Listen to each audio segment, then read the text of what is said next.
नमस्कार, मैं हूं संजय शर्मा। आप देख रहे हैं 4 PM पंजाब। दुनिया के जाने-माने जोशी हैं राजीव नारायण शर्मा और उनकी भविष्यवाणियां गजब करती हैं। आज उन्होंने बता दिया कि अमित शाह के दिन खराब आने वाले हैं। बहुत कुछ होने वाला है भारत की राजनीति में। क्या होगा, चलते हैं सीधा अमित शाह के पास। 4 PM न्यूज़ नेटवर्क में बहुत-बहुत स्वागत है राजीव नारायण जी आपका। आप ऑस्ट्रेलिया की सरजमी पर हैं और मुझसे बातचीत कर रहे हैं। बहुत-बहुत अभिनंदन आपका। संजय जी, पहली बात तो मैं आपको बधाई देना चाहता हूँ। आपके 87 लाख सब्सक्राइबर हो गए। बहुत-बहुत बधाई हो। आपकी सारी टीम को बहुत-बहुत बधाई हो और ऐसे ही आप दिन दूनी रात चौगुनी तरक्की करते रहें। ऐसी मेरी शुभकामनाएं और हनुमान जी का आशीर्वाद आपके ऊपर बना रहे। आप बम्बई पहुंच गए बहुत हैं? बढ़िया। जी, जी, राजीव जी, मैं बम्बई आ गया और ओहो। बहुत बढ़िया कहानी बताऊँगा मैं अभी बातचीत शुरू करने से पहले कि हुआ ये था कि मैं परसों चला था करीब 10 बजे घर से निकला था सिडनी से दिल्ली की फ़्लाइट में। जी। तो लगभग 23 घंटे की फ़्लाइट थी। फिर हम्म। दिल्ली उतरा, दिल्ली में कुछ मीटिंग्स थी। सीधा एयरपोर्ट से भागते-भागते मैंने कुछ मीटिंग करी और शाम को फिर मैं बम्बई आया। तो हम्म। बहुत थकान हो रही थी, कंटिन्यू 36-37 घंटे में लगातार दौड़ रहा था। तो जब मैं एयरपोर्ट पे उतरा तो मेरे पास एक बड़ा ब्रीफ़केस था और लैपटॉप का बैग था। तो मैंने ड्राइवर से कहा गाड़ी में रखो, मैं गाड़ी में आके बैठ गया। जब घर पे आया तो मैंने कहा लैपटॉप का बैग निकाल दो, शो करना है। ड्राइवर बोला वो लैपटॉप का बैग तो है ही नहीं, आप लाए नहीं। हम्म। मैं कहा नहीं भैया, मैं ट्रॉली से बाहर निकाल के लाया। बोले नहीं नहीं सर, मैं पक्का मालूम है लाया नहीं यहाँ। मैं बड़ा परेशान। उसमें राजीव जी मेरा लैपटॉप, मेरे कैमरे, 2 मेरे मोबाइल, पासपोर्ट सब अरे, था। मैंने बाप रे! 5-6 लाख रुपए की टिकी। हम अब मैं इतना थका हुआ था, फिर मैं रात में दोबारा गया एयरपोर्ट पे। फिर मेरे कुछ पुलिस अफ़सर थे, मैंने उनसे मदद माँगी। उन बेचारों ने यहाँ की सियारा जो पुलिस स्टेशन है यहाँ का एयरपोर्ट का, बहुत अच्छा नाइट कार्ले करके थे नाइट अफ़सर। वो बेचारे आए मेरे संग और वो इसमें लोकेशन लगी हुई थी, तो हम लोग बार-बार कर रहे थे, तो वो अडानी के कार्गो में दिखाई दे रहा था। लेकिन वो इतना बड़ा कार्गो था, रात के 4 बजे तक ढूँढते रहे, नहीं मिला। हम बड़े परेशान हो गए कि तो गया। फिर हमने सुबह सीसीटीवी के लिए कहा कि भई चेक करा दीजिए किस आदमी ने उठाया। तब तक मेरे बेटे के पास फ़ोन गया एक और हम्म। बोले आपका लैपटॉप का बैग यहाँ रह गया था। तो बेटे का नहीं, मेरा नहीं, पापा का रह गया था। तो बोले कि भाई मैं जो हूँ कल रात से परेशान हूँ। मेरा नाम हम्म। रमेश है और मैं अडानी कार्गो में काम करता हूँ। आपकी गाड़ी जब गई तो उसमें ट्रॉली में बैग रखा था, मैं उठा के भागा भी आपके पीछे, लेकिन आप निकल गए। और बोले तब से रात से मैं परेशान था। मैंने सोचा हम्म। पुलिस में जाके दे दूँ, लेकिन 15 अगस्त का मामला सिक्योरिटी का था। तो मैंने देखा बड़ा कीमती सामान था। और बोले कोई नंबर नहीं था। तो आपके पासपोर्ट को मैंने वो टिकट जो था कतर एयरवेज़ को भेजा कि स्कैन करके नंबर दे दीजिए। उन कतर एयरवेज़ ने नंबर दिया बेटे का, बेटे ने संपर्क किया। फिर आज मैं उसको बैग लेने गया। कह रहा भाई साहब कल रात को नींद नहीं आई, इतना महँगा सामान था मेरा और मैं परेशान था कि मैं आप तक ये चीज़ें पहुँचा कैसे दूँ। मैं राजीव जी इतना हैरान हो गया और मैं फ़ोटो भी लगा रहा हूँ इन साहब का। ये जो हैं सज्जन, आप सोचो एक बैग एयरपोर्ट पे रात को 9-10 बजे मिला।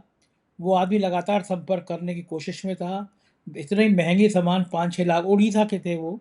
मैसूर के, अच्छा। सॉरी मैसूर के हैं ये और ये अडानी कार्गो में काम करते हैं। हम्म। तो मैं इनको ट्वीट भी किया कि भैया इनको एक बेहतरीन अवार्ड देना चाहिए अडानी को कि इतना ईमानदार आजकल के दौर में कौन होता है कि रात भर वो बैग रखा रहा, सुबह उसने कतर एयरवेज़ से डिटेल माँगी और तब दिया। तो दुनिया में अच्छे लोगों की कमी नहीं है। अच्छे लोग बिल्कुल है, बिल्कुल बिल्कुल अच्छे लोग हैं। मुझे लगा कि तो आप तो ऑस्ट्रेलिया में आपकी रंगत बढ़िया हो रही है, तो आज की चर्चा शुरू करते हैं।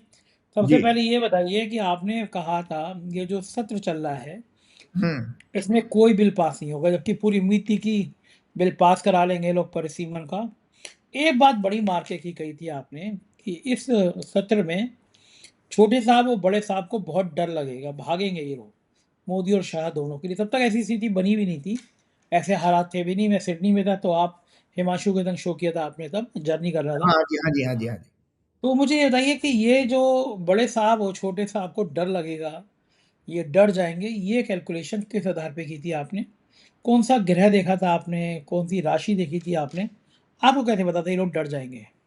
हाँ, तो संजय जी, सबसे पहले देशवासियों को बताना चाहता हूँ मैं कि आपने ये कहा ना कि और उससे पहले जो आपके हमने हिमांशु के साथ जो लास्ट प्रोग्राम आपकी जब आप ऑस्ट्रेलिया में थे, जब किए थे, तो बहुत सारे यूट्यूबर्स को मैं सुन रहा था कि जिस तरह से टीएमसी को तोड़ा गया, जिस तरह से शिवसेना को, उद्धव ठाकरे वाली को फिर से तोड़ा गया, जो अरेंजमेंट किए गए थे एमपीज़ के, वो सारे डिलिमिटेशन बिल के लिए, तो सब लोगों को, मैं बड़े से बड़े आपके यूट्यूबर के जर्नलिस्ट को मैंने देखा, सुना भी, कि उन्होंने कहा भैया अब तो ये चुनाव नामात्र के रह जाएँगे और ये मोदी जी अब कभी हटेंगे नहीं, क्योंकि डिलिमिटेशन बिल लेके आ जाएँगे, तो उनकी अपनी हमेशा सरकार बनी रहेगी। तो एज़ एन एस्ट्रोलॉजर मेरे को एक मेरा ड्यूटी था, तो मैंने आपके 19 जुलाई के प्रोग्राम में ये डिस्कस किया था उसके साथ। तो दर्शकों को मैं दोबारा वो दिखाना चाहता हूँ कि जब हम संविधान हमारा बनता है ना संजय जी, तो ये हॉरोस्कोप देखी जाती है। भारत की 2 कुंडलियाँ हैं। एक, भारत को स्वतंत्रता मिली थी 15 अगस्त 1947 को, और दूसरी, जब भारत इंडियन रिपब्लिक बना, मतलब रिपब्लिक का अर्थ यह है कि जब जिस दिन से हमारा कॉन्स्टिट्यूशन लागू हुआ, वो 26 जनवरी 1950। मीन लगन की कुंडली थी, लग्न में राहु, मार्स और केतु 7वें घर में, चंद्रमा मेष राशि का दूसरे घर में था, शनि उसमें 6वें भाव में, और बुध जो है वक्री होकर के 10वें भाव में, और 11वें भाव में, जहाँ से नए कानून वगैरह जो देखे जाते हैं, 6 हाउस लिटिगेशन का होता है। दर्शकों को मैं बता देता हूँ, 6वें घर से सारे आपके लीगल मैटर्स देखे जाते हैं, लेकिन अगर कोई नया कानून पास होगा तो वो 11th हाउस से देखा जाता है, और 9th हाउस हमारा कॉन्स्टिट्यूशन का होता है एज पर मंडेन एस्ट्रोलॉजी। और वीनस जो है न्यू लॉज और जुडिशरीज को भी सिग्निफाई करता है। तो उसमें 11वें भाव में वीनस है, जुपिटर भी है, सूर्य भी है। तो इस कुंडली को जब मैं देख रहा था, तो फिर मेरे दिमाग में आया कि 20 जुलाई से जो सदन शुरू हो रहा है, मानसून सत्र जब शुरू हुआ था संजय जी, ये जो है हॉरोस्कोप थी मानसून सत्र की, ये दर्शक देख लें, इसका राइटअप है, और ये 19 जुलाई की डेट है, पूरी की पूरी देखिएगा।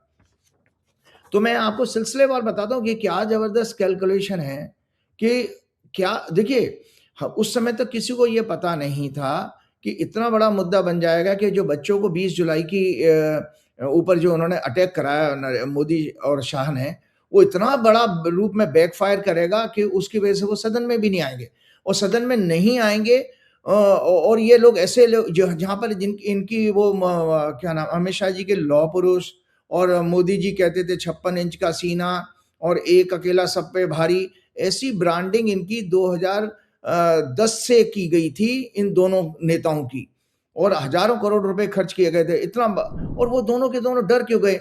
तो इस विषय पर आज एक छोटा सा स्पेशल मैं कंटेंट आपके साथ शेयर करूंगा, कि दुनिया के जितने भी तानाशाह हुए हैं संजय जी, वो तानाशाह क्रूर थे, उन्होंने बहुत अत्याचार किया अपने अपने देशों में, लेकिन अंदरूनी रूप से वो डरपोक बहुत होते हैं। तो ये दोनों लोग भी इसी तरह से डर के कारण, तो हम आगे बढ़ते हैं पहले। तो मानसून सेशन 2026 20 जुलाई 2026 को हमने 11 बजे हमारी संसद शुरू होती है, तो ये 11 बजे पे कुंडली बना ली।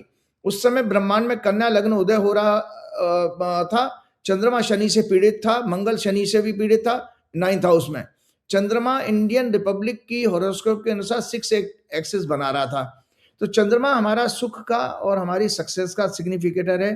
कभी भी कोई काम बनेगा, अगर उस दिन ट्रांजिट में चंद्रमा आपके जन्म के चंद्रमा से अच्छी सीक्वेंस ना बना रहा हो और पीड़ित हो, तो वो उस दिन आप खुश तो नहीं हो सकते हैं। तो ये जब घटना कंसीव की सदन की, तो उस समय मैंने 6 एक्सिस थी, क्योंकि मेष लगन का चंद्रमा हमारे जन्म की इंडिपेंडेंट क्या ना इंडियन रिपब्लिक की हॉरोस्कोप में है। इसीलिए मैंने ये फलादेश है, ये इंपॉर्टेंट करके लिखा है, हाईलाइट ऑफिस में बोलिएगा, हाईलाइट जरूर करा दें। इसलिए planetary position alignments BJP government के किसी तरह के षड्यंत्र मेलाफाइड इंटेंशंस के साथ लाए गए किसी कॉन्स्टिट्यूशन बिल को पास ना होने देने का संकेत दे रहे हैं। और भाजपा की उस समय दशा भी जो चल रही थी, चंद्रमा शुक्र, जिस दिन सदन शुरू हुआ, चंद्रमा शुक्र चंद्रमा, और चंद्रमा शुक्र दोनों उनके 6-8 बार 6 हाउस और 12th हाउस के एक्सेस में हैं, तो वैसे भी अच्छी नहीं है। तो इसलिए भाजपा की बर्थ हॉरोस्कोप भी इनको इस सेशन में बहुत बड़ी अचीवमेंट या सक्सेस के ग्रह योग नहीं दिखा रही थी। ये पार्टी और इनकी पूरी सरकार एक मजबूत अपोजिशन का सामना करेगी, इनके सारे षड्यंत्र विफल होने के ग्रह योग हैं। तो अब आप देखिए, ये भी एक घटना पूरी हुई संजय जी, कि विपक्ष कितना मजबूत होकर के बाहर प्रदर्शन करता रहा, और लास्ट के दिन में तो बड़ा मजेदार वो नारा लगा जो बच्चों ने, जेनजी ने, जो पॉपुलर इनका स्लोगन हुआ है, 56 इंच का छोटा बंदर, भाग नरेंद्र, बाल नरेंद्र, इतने सैकड़ों मैंने गाने सुन लिए हैं। तो उस दिन पवन खेड़ा जी भी लास्ट डे जो है उसको कह रहे थे, तो वो सदन के तक अंदर तक पहुंच गया। इतना जबरदस्त उससे परसेप्शन इनका खराब हुआ है। तो ये पार्टी, इनकी पूरी सरकार एक मजबूत अपोजिशन का सामना करेगी, इनके सारे सदन विफल होंगे। तो मैंने आपको ये भी बताया, क्योंकि फोर्थ हाउस पर शनि मंगल की दृष्टि है, विपक्ष का बेहद आक्रामक एग्रेसिव प्रोटेस्ट सरकार की नीतियों विफलताओं के खिलाफ होगा। ये नीचे है, देखिए मैं 19 जुलाई का ही राइटअप आप लोगों को दिखा रहा हूं। तो ये सब भविष्यवाणियां सच हुई हैं। तो इससे हमको ये लगता है कि हम ज्योतिष की जब बात करते हैं, एक साइंस है, विज्ञान है, हम केवल जब हमारी अगर गणना कैलकुलेशन ठीक है तो रिजल्ट्स अच्छे से आते ही आते हैं। भाई आप देखिए, कोई आज से मेरे से पहले संजय जी, आप लोगों को पता है, मैं अक्सर कई बार प्रोग्राम में बता चुका हूँ, लोग ताज्जुब करते हैं कि मैं राजनीति की बातें क्यों करता हूँ, जबकि राजनीति विषय ही ज्योतिष का था। क्योंकि अब राजनीति शब्द को अगर आप ब्रेक करेंगे संजय जी, राज प्लस नीति, राज कहते हैं अंग्रेजी में गवर्नेंस को, और नीति कहते हैं पॉलिसीज को। तो पहले राजगुरु ही तो इन गवर्नेंस और पॉलिसीज को बनाने में मदद करता था। और मैंने एक और चीज की, क्या नाम है, इसमें एक और चीज मैंने प्रिडिक्ट की थी। इसके अंदर लिखा था कि सदन में स्पीकर का रोल बेहद नेगेटिव, झगड़ालू, नॉन ट्रांसपेरेंट होगा, न्याय नैतिकता के मापदंड पर बेहद पक्षपातपूर्ण और घटिया रहेगा। इस कुंडली का जब मैंने D10 चार्ट बनाया था, वो भी बहुत अच्छा ग्रहों का योग नहीं दिखा रहा था, और मैंने इसके अंदर लिखा D10 चार्ट स्पष्ट रूप से इंडिकेट कर रहा है कि सदन स्ट्रॉन्ग विपक्ष द्वारा कंट्रोल किया जाना चाहिए। धरना प्रदर्शन व्यापक रूप से होंगे। विपक्ष, तो अब आप देखिए कि स्ट्रॉन्ग विपक्ष की नरेंद्र मोदी, अमित शाह जैसे लोगों को सदन में नहीं घुसने की हिम्मत हुई। और इसके साथ साथ आपने देखा कि वो लास्ट डे में जब वो वंदे मातरम गाने के लिए 3 मिनट बाद आए, और 3 मिनट बाद ही सदन को बंद कर दिया गया। ये अपने आप में इतिहास बन गया। उसके अलावा एक छोटी सी चीज और, मैं पुरानी प्रीवियस प्रिडिक्शन को शेयर करता हूँ। ये सब 19 जुलाई को, देखो 20 जुलाई को संजय जी आपको याद होगा, 20 जुलाई से सदन शुरू हुआ, 20 जुलाई को प्रोटेस्ट मार्च था बच्चों का। उस समय ये भी बात आ रही थी कि ये लोग प्रोटेस्ट मार्च होने नहीं देंगे, लेकिन प्रोटेस्ट मार्च हुआ भी। और उसके बाद जो उन्होंने कार्रवाई की सरकार ने, वो आज तक सरकार के लिए गले की हड्डी बन के बन चुकी है।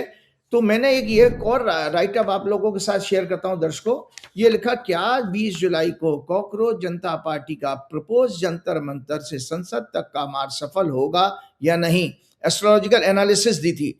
तो मैंने कहा जो आपको 6 जून 2026 को लगभग 11 बजे जो आंदोलन पहली बार किया था सीजेपी ने, उस दिन ब्रह्मांड में कर्क लगन था जो मूवेबल साइन था, और मंगल अपनी राशि में 10वें भाव में था।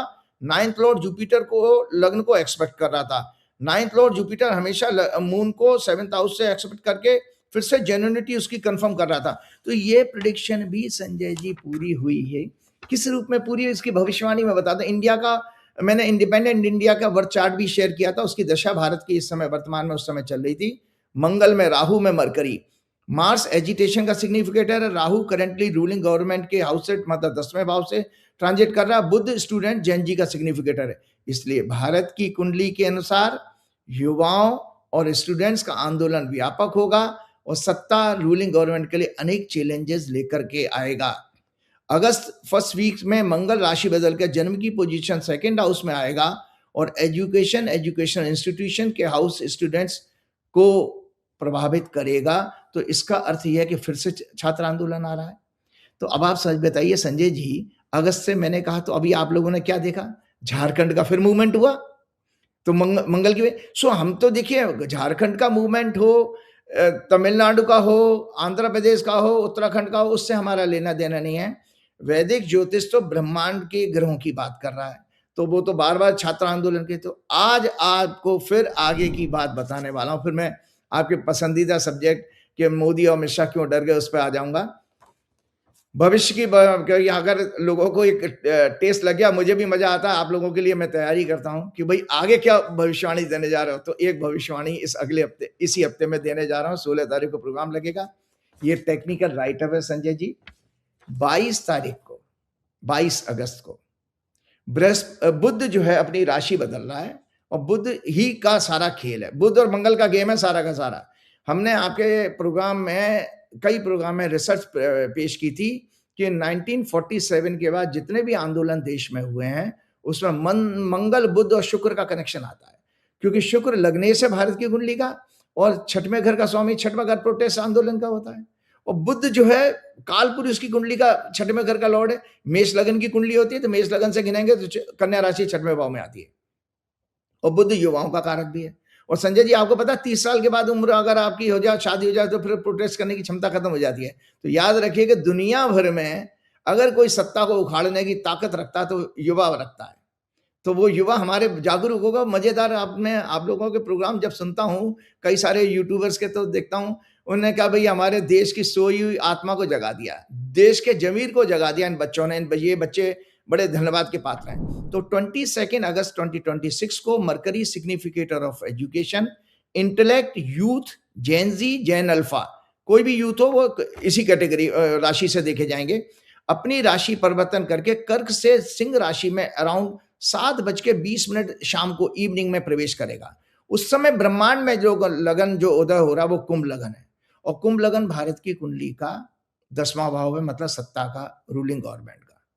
तो संजय जी 22 तारीख से फिर से वो जो अभिजीत दीप्ति ने कोई ट्वीट किया था कि जंतर मंतर पार्ट 2, तो आज आपको बता रहा हूं कि बुध का राशि बदलना प्लस एक सूर्य की संक्रांति का और मैं डिस्कस करूंगा कि सूर्य की संक्रांति हमारे 17 तारीख को, ये लियो संक्रांति का ये कुंडली है, ये भी कुंडली बहुत अच्छी नहीं है।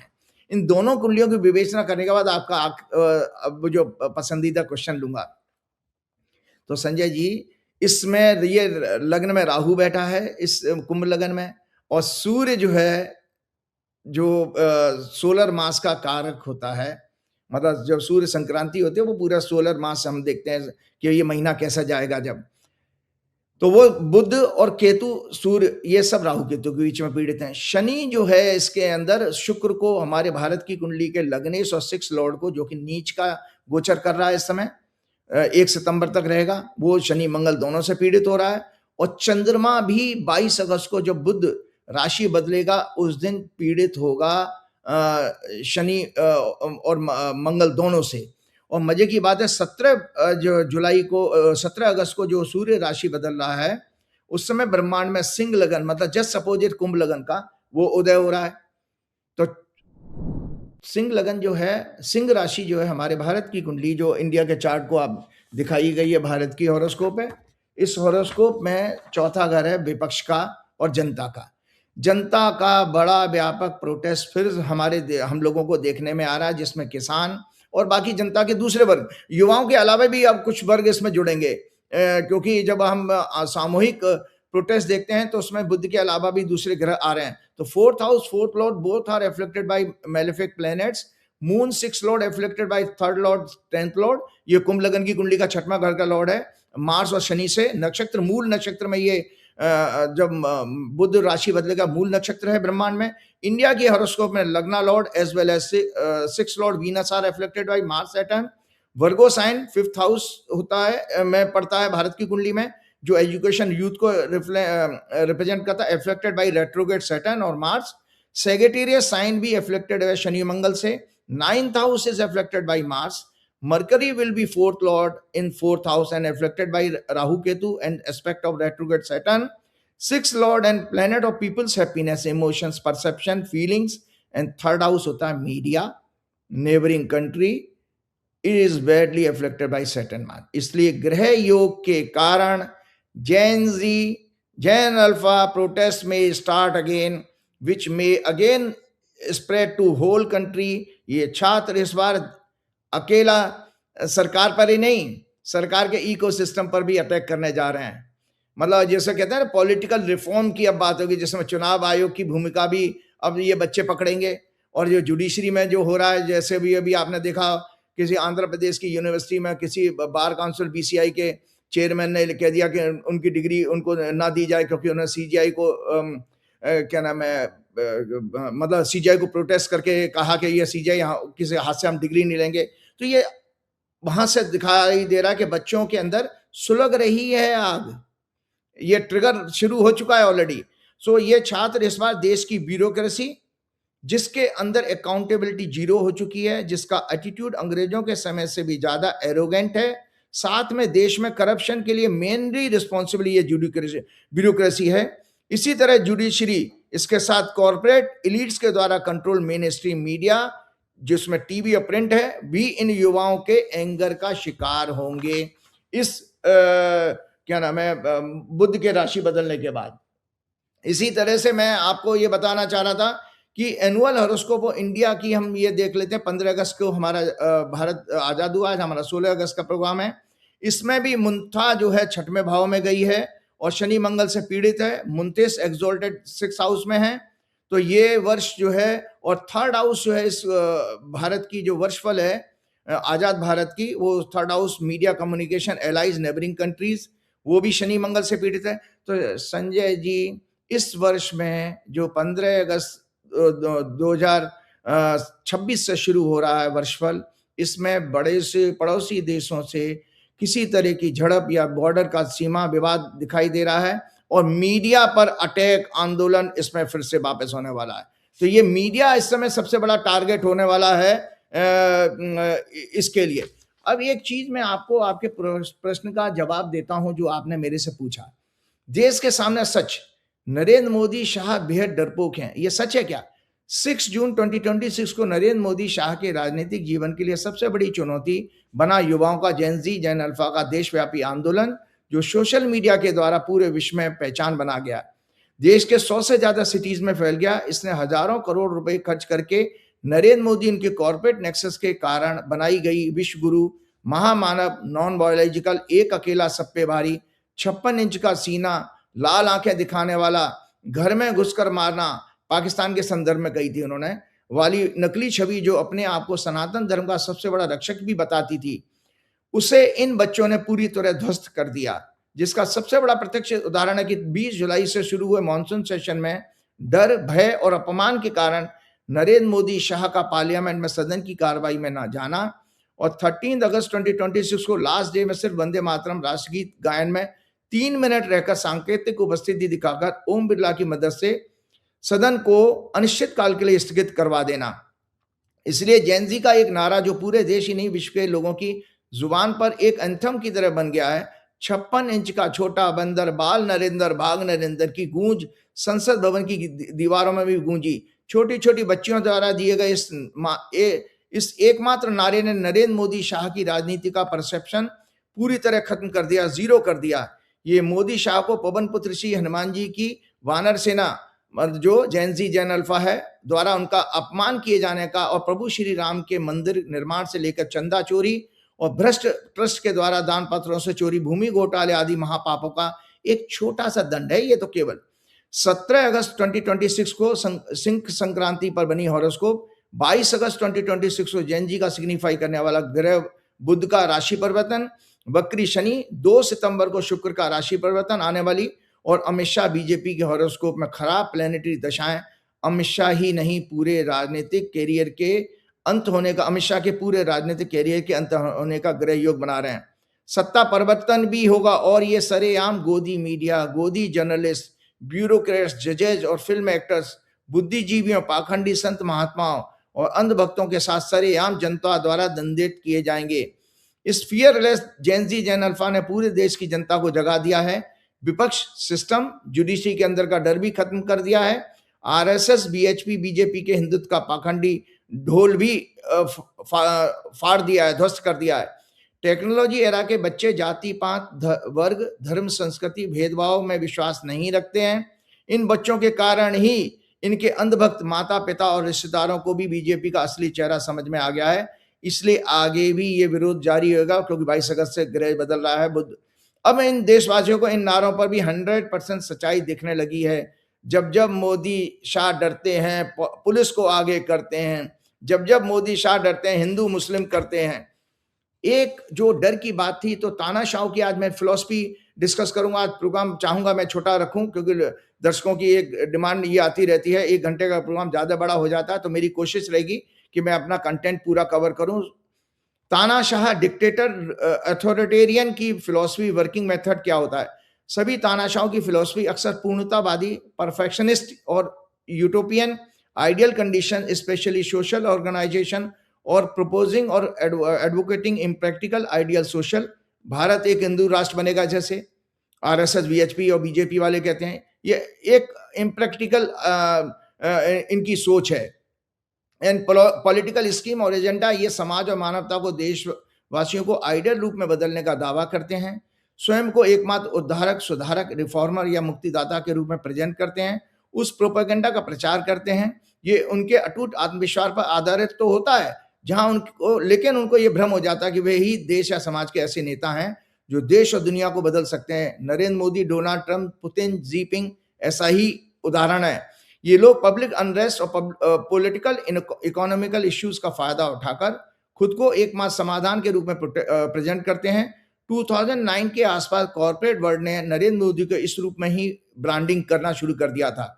X IAS officer 1970 batch Jawahar Sirkar, जो प्रसार भारती के सीईओ 2012 से 2016 तक रहे, उनके अनुसार कुछ senior bureaucrats, Nripendra Mishra, Vinod Rai, ex CAG, Hardeep Puri, Jaishankar, Ajit Doval, R K Singh, ex home secretary, defence secretary, Ashwini Vaishnaw ने कुछ कॉर्पोरेट लीडर्स अंबानी, अदानी और सीआईए की मदद से 2010 से लेट मनमोहन सिंह जी की यूपीए गवर्नमेंट को फर्जी प्रोपेगेंडा प्रचार के द्वारा fake corruption and 2G Colgate और अन्य स्कैंडल के जरिए बदनाम करना शुरू कर दिया था। उसका मेन स्ट्रीम मीडिया, जो कि कॉर्पोरेट के द्वारा पैसे से इन्फ्लुएंस किया गया था, ने जमकर 365 डेज 24/7 प्रचार किया, पूरे देश को भ्रमित किया। इन वरिष्ठ आईएएस लॉबी ने 2010 से ही नरेंद्र मोदी, जो कि उस समय गुजरात के सीएम थे, से संपर्क करना शुरू कर दिया था और उन्हें इन ब्यूरोक्रेट्स ने यूपीए गवर्नमेंट की पॉलिसीज की इंफॉर्मेशन को लीक करना भी शुरू कर दिया। आज भी सारे स्कैम सुप्रीम कोर्ट और हाई कोर्ट ने फर्जी केस बताकर बंद कर दिए हैं और मरणोपरांत मनमोहन सिंह जी को क्लीन चिट भी दी गई है हाल ही में। इस षड्यंत्र में main stream media, Baba Ramdev, देश के सैकड़ों बाबा, संत महात्मा, कथावाचक, फिल्म स्टार्स भी शामिल थे। इन लोगों ने एक नकली गांधीवादी नेता के रूप में अन्ना हजारे को खड़ा किया और महाराष्ट्र से लाकर आंदोलन करवाकर एक नई पॉलिटिकल पार्टी को खड़ा करके कांग्रेस को कमजोर करने का प्रयास किया। आज 2026 अगस्त तक ये सभी एक्सपोज हो गए हैं और देश को समझ में आने लगा कि सिर्फ कांग्रेस ही इनका अंत कर सकती है। देश के अपने युवाओं, महिलाओं, दलितों, आदिवासियों, पिछड़ों, गरीब और मजदूरों की रक्षा और उनका कल्याण कर सकती है कांग्रेस पार्टी। और रिसेंटली संजय जी, अभी पूर्व केंद्रीय मंत्री आर के सिंह जी ने 12 अगस्त को, अभी जस्ट 2-3 डेज पहले, एक वीडियो के द्वारा खुलासा किया, जो गृह सचिव, रक्षा सचिव रह चुके हैं, कि नरेंद्र मोदी की सरकार ने चाइना के आगे टोटल सरेंडर कर दिया है और ताकसिंग क्षेत्र में शेरा 5 नामक पेट्रोलिंग पॉइंट पर हमारी सेना ने पेट्रोलिंग करना बंद कर दिया है और वहां पर अब चाइना का कब्जा हो चुका है। इसी स्थान पर 2023 में भारतीय सैनिक और चाइनीज सैनिकों के बीच में झड़प भी हुई थी और क्या शारीरिक झड़प हुई थी। इसके बाद भारतीय सेना की टुकड़ियां वापस आ गईं और दोबारा वहां नहीं गईं। चीनी सैनिकों ने वहां से भारतीय मार्कर्स भी हटा दिए हैं और उस पॉइंट तक इंडिया मिलिट्री को पेट्रोलिंग भी नहीं करने दे रहे हैं। पेट्रोलिंग पॉइंट छोड़ने का मतलब होता है अपना क्लेम छोड़ना। 2013 से कॉर्पोरेट द्वारा नरेंद्र मोदी को एसपीएम प्रोजेक्ट किए जाने के बाद उन्होंने यूपीए गवर्नमेंट पर महंगाई, गिरता हुआ रुपया, कमजोर इकोनॉमी, बढ़ता हुआ देश पर कर्जा, पेट्रोल, डीजल, गैस के बढ़े हुए दाम, रोजमर्रा की जरूरतें, शिक्षा व्यवस्था में करप्शन, बेरोजगारी, महिलाओं पर अत्याचार, गरीब, किसान, मजदूरों, दलितों, आदिवासियों का शोषण, देश का विकास आदि का भ्रामक प्रचार किया था नरेंद्र मोदी ने और अपने आप को इन सभी समस्याओं को सिर्फ 5 ईयर में दूर करने का इन्होंने जनता से वादा किया था। इन भ्रष्ट IAS lobby, main stream media और उनके साथ जमकर प्रचार किया गया और एकमात्र अल्टरनेटिव के रूप में प्रोजेक्ट किया गया। तो संजय जी, डर का कारण ये होता है कि आइडियोलॉजी और वर्किंग मेथड इन डिक्टेटर्स का क्या होता है, जो लोग इस तरह के अथॉरिटेरियन बन जाते हैं। इन डिक्टेटर्स की फिलॉसफी और आइडियोलॉजी राष्ट्रवाद, पैट्रियोटिज्म और साम्यवाद, कम्युनिज्म, फासिज्म और सोशलिज्म पर आधारित होती है। ये सेंट्रलाइज ऑटोक्रेटिक गवर्नमेंट, इसमें इंडिविजुअल की फ्रीडम को उच्च उद्देश्य बताकर स्ट्रॉन्ग नेशन बनाना है, विकास करने के लिए सेक्रीफाइस कर दिया जाता है। देशवासियों, समाज को क्षेत्रवाद, भाषा, हिंदू मुसलमान, अर्बन नक्सल, पिछड़ा, दलित, आदिवासियों आदि में बांट दिया जाता है ताकि ये अपनी विचारधारा से उन सभी पर कंट्रोल कर सकें। इन सभी के अंदर मेगलोमेनिया और सैडिज्म की प्रवृत्ति होती है, जो इनके बचपन के अनुभवों, पर्यावरण और अन्य राजनीतिक विचारधाराओं के कारण से पैदा होती है। ये अपनी शक्ति का क्रूरता से इस्तेमाल करते हैं। इनका वर्किंग मेथड भी संजय जी यही है: बल, धोखा और सिस्टमैटिक ऑर्गेनाइज तरीके से दमन, बल या धोखे से सत्ता हासिल करना। वेस्ट बंगाल जैसे इलेक्शन, महाराष्ट्र का हुआ, हरियाणा का हुआ, छत्तीसगढ़। आर्थिक और अन्य सामाजिक सांस्कृतिक विभाजन, धार्मिक जातिगत भेदभाव, जनता के असंतोष को खुद के रूप में मुक्तिदाता के रूप में प्रोजेक्शन, ये सब इनकी स्टाइल होती है।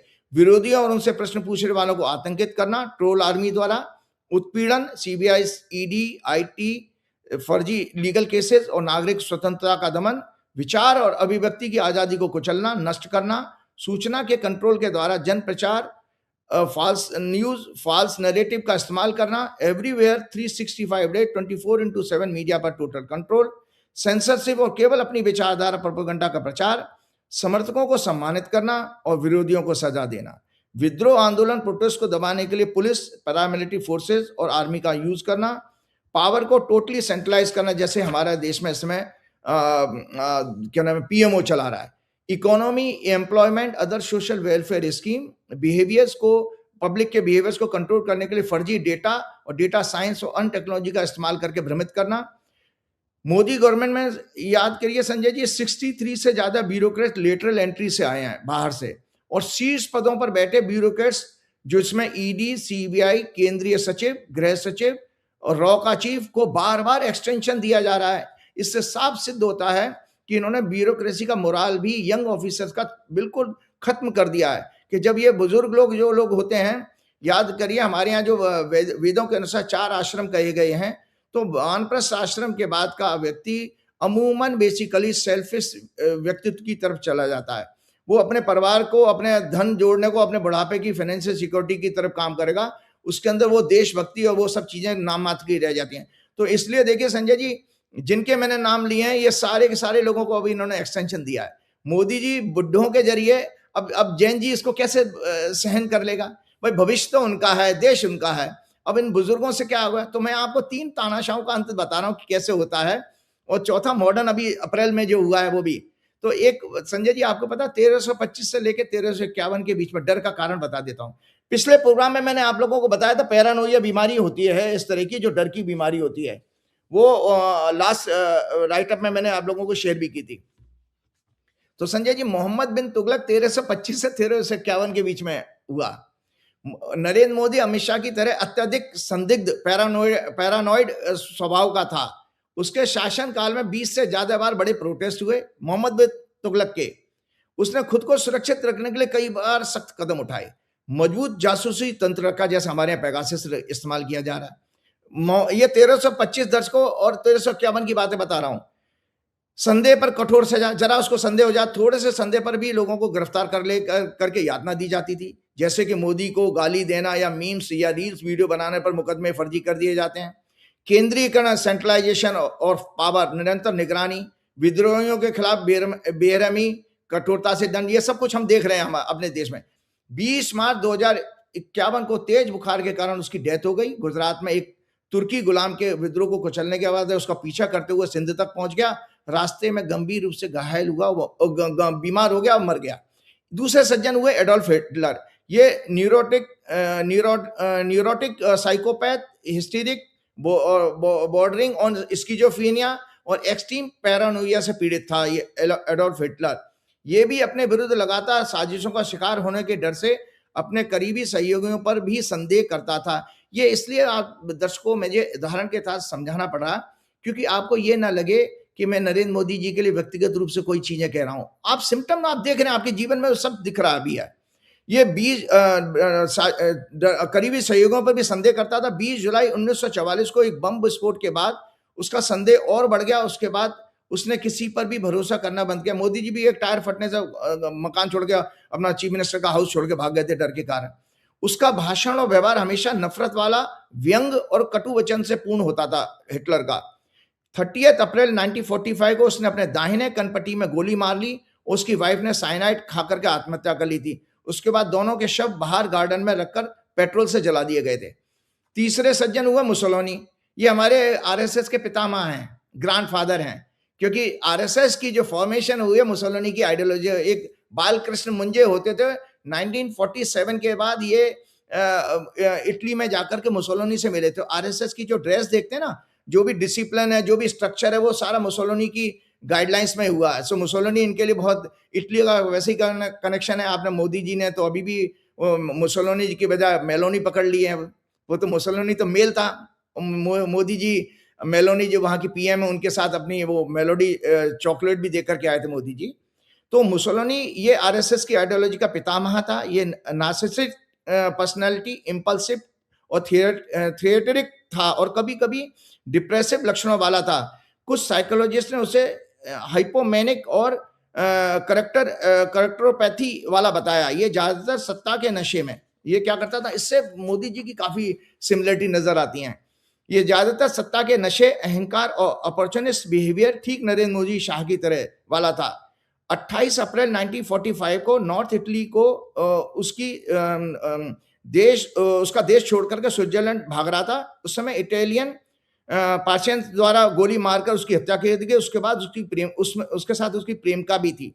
नेक्स्ट डे उन दोनों की बॉडीज को मिलान में पेड़ पर उल्टा लटका दिया गया, जहां आम जनता ने जूते मार मार कर और नाना प्रकार से अपमान किया। एक लेडी ने तो जिसके 4 बच्चे या 4 या 5 बच्चे मारे, उसने 4-5 गोली डेड बॉडी में मारी है और जनता ने अपना क्रोध प्रकट किया। इसी तरह से आपको ये बता रहा हूं कि मुसोलिनी और नरेंद्र मोदी जी के व्यक्तित्व में सिमिलरिटीज क्या हैं।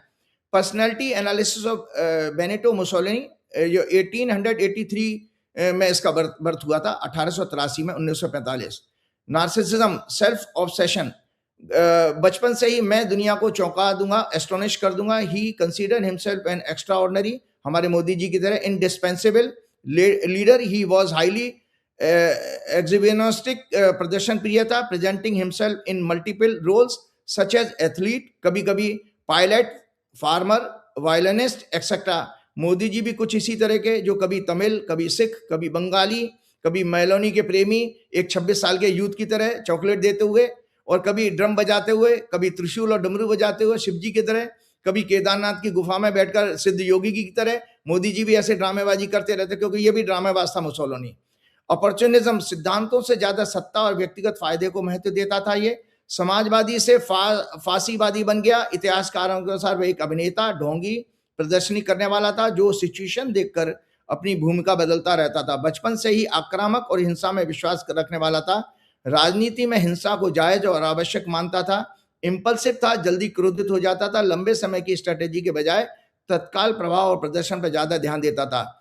और एक्सट्रीमली ड्रामेटिक, छाती फुलाना, आंखें मटकाना। हमारे मोदी जी भी उनकी आप कई सारी भाव भंगिमा देखेंगे संसद में, कभी वो राहुल गांधी का मजाक उड़ाते हुए। छाती फुलाना, आंखें मटकाना, जोरदार हाव भाव, भीड़ देख करके तरह तरह की भाषाएं और एक्टिंग करके उन्हें प्रभावित करना। थ्रस्टिंग एंड चिन फॉरवर्ड, ठुड्डी आगे निकालकर एक्टिंग करना। अकेलापन और distrust, he had very few and real friends, ज्यादातर लोगों को सत्ता के साधन के रूप में देखता था। करीबी सहयोगियों को भी लंबे समय तक एक पद पर नहीं रखता था ये, जैसे हमारे मोदी जी भी। इसीलिए मोदी जी नए लोगों को नहीं रखते हैं और पुराने लोगों पर ही ज्यादा भरोसा करते हैं। हाइपोमेनिया, हल्की लेकिन लगातार उत्तेजना की स्थिति में रहता था, जिससे उत्साह और अवसाद, डिप्रेशन भी इसको आ जाता था बार बार। पूरी तरह पागल नहीं था, बल्कि एक इंटेलिजेंट, कैलकुलेटिंग एंड अपॉर्चुनिस्ट था। नरेंद्र मोदी जी के अंदर भी ये क्वालिटीज हैं। वे अत्यधिक अवसरवादी हैं। आरएसएस के समय से लेकर जितने भी लोगों के संपर्क में वो रहे हैं, उन्हें धोखा देकर, कमजोर करके, उनके कंधों पर चढ़कर सत्ता में लगातार आगे बढ़ते रहे। चाहे वो शंकर सिंह बघेला हो, केशुभाई पटेल हो, मधुभाई कुलकर्णी आरएसएस के एक प्रचारक थे, जिनके शागिर्दी में उन्होंने सारे संघ में अपनी ट्रेनिंग हुई। संजय जोशी, प्रवीण तोगड़िया, राजनाथ सिंह जी भी, अरुण जेटली भी, मुरली मनोहर जोशी, लालकृष्ण आडवाणी आदि सभी को उन्होंने किसी ना किसी रूप से अपने रास्ते से हटाया। और संजय जी, इसकी वीकनेस क्या ऐसे लोगों की होती है? गहरी वैज्ञानिक आइडियोलॉजी, स्थिरता नहीं होती, लॉन्ग टर्म विजन नहीं होता इनके अंदर, इनेबिलिटी टू टॉलरेट क्रिटिसिज्म, ये आलोचना नहीं सहन कर पाते। Excessive sexual desire toward women, इसकी मुसोलिनी की थी, मोदी जी की है कि नहीं हमें नहीं पता, लेकिन एक जो हॉरोस्कोप है 17 सितंबर 1950, उसमें तो जरूर दिखाई देता है, क्योंकि वीनस और शुक्र साथ साथ हैं। एंड एक्सप्लॉयटेटिव एटीट्यूड था, वास्तविकता से दूर, खुद की महानता के भ्रम में जीना, over confidence and impulsiveness behind wrong decision in war. Modi ji ने भी ऑपरेशन सिंदूर के समय यही किया और अपने गलत पॉलिटिकल पुअर विजन के कारण भारत के 5 से 7 फाइटर विमान गिरवा दिए और 6 और 7 के आसपास सैनिक शहीद हुए, जो कुछ महीने पहले ही अभी राजनाथ जी ने जिसको एक्सेप्ट किया है। फिर ट्रंप के दबाव में उसके आगे सरेंडर करके अचानक सीज फायर एक्सेप्ट कर लिया। Mussolini was a hollow man, a powerful and attractive on the outside, और हमारे मोदी जी भी 56 इंच का सीना, एक अकेला सब पे भारी। बाहर से तो स्ट्रॉन्ग दिखते हैं कि अंदर से डरपोक हैं, but insecure, lonely and without principal on the inside. उसने अपनी छवि को इतनी सफलतापूर्वक रचा था कि लाखों इटालियन उसके जादू में बंध गए, उसके अंधभक्त बन गए, लेकिन उसी अहंकार गलत डिसीजन ने अंततः उसे इटली दोनों को बर्बाद कर दिया। Exactly similar pattern Narendra Modi ji के केस में रिपीट हो रहा है। भारत में भी लाखों अंधभक्त बन गए, उन्हें गिरता हुआ रुपया, खराब अर्थव्यवस्था 4 ट्रिलियन से नीचे पहुंच गई है जनाब। अभी पंकज चौधरी हैं, कौन है, उन्होंने पार्लियामेंट में कहा है आईएमएफ का एक रिप्लाई का जवाब देते हुए 4 ट्रिलियन से नीचे आ गई है। सो 4 ट्रिलियन से भी कम। अभी हाल ही में फाइनेंशियल मिनिस्टर का स्टेटमेंट था, महंगाई, बेरोजगारी चरम सीमा पर, शिक्षा में भ्रष्टाचार, पेपर लीक, खराब डिप्लोमेसी, डेमोक्रेसी का कमजोर होना, राम मंदिर में दान और चंदे की चोरी, सड़ा गला देश का गवर्निंग सिस्टम, समाज में नैतिकता खत्म हो जाना आदि विषयों की देश की भविष्य की कोई चिंता नहीं होती इन अंधभक्तों को। यूपीए गवर्नमेंट के समय से 4 गुना कर्जा जाजा हो चुका है। तो संजय जी, एक चीज और बता रहा हूं कि हमारे नरेंद्र मोदी जी का जो हॉरोस्कोप है, जो 17 सितंबर वाला, और इसमें काफी समानताएं दिखाई दे रही हैं मुझे, तो मैं जल्दी से इसको शेयर करता हूं कि ये है मुसोलिनी का और इनका हॉरोस्कोप। ये दोनों के दोनों की कुंडली में शनि और मंगल का योग है, इसीलिए लोग हिंसक मृत्यु के इनका अंत हुआ। चलते समय एक बात और कहूंगा, जो मैंने पिछले प्रोग्राम में कहा था कि 15 अगस्त अभी कल ही निकला है, बस इसके साथ ही समाप्त करना चाहूंगा। फ्रीडम का अर्थ हमने उसको भी बताया था दर्शकों को, फिर से मैं कहता हूँ, फ्रीडम का मतलब यही है कि जब तक उस फ्रीडम का क्या मायने, जब आपका फ्रीडम ऑफ एक्सप्रेशन और स्पीच हमारी तरह पूरी तरह ना मिले, तो एक हम लोगों को रेजोल्यूशन ये लेना चाहिए। दोबारा मैं उस चीज को बता रहा हूं, we must focus freedom from want, freedom from hatred, freedom from discrimination, jealousy, freedom from casteism, freedom from fear and war, freedom from frustration, corruption, nepotism in life, freedom from violence, freedom from exploitation, freedom from dishonor, and freedom from early death and disease। मतलब अच्छा स्वास्थ्य हमारे देश में आए तो हमारे लोगों की जो है दुखद घटनाएं भी कम हो जाएं।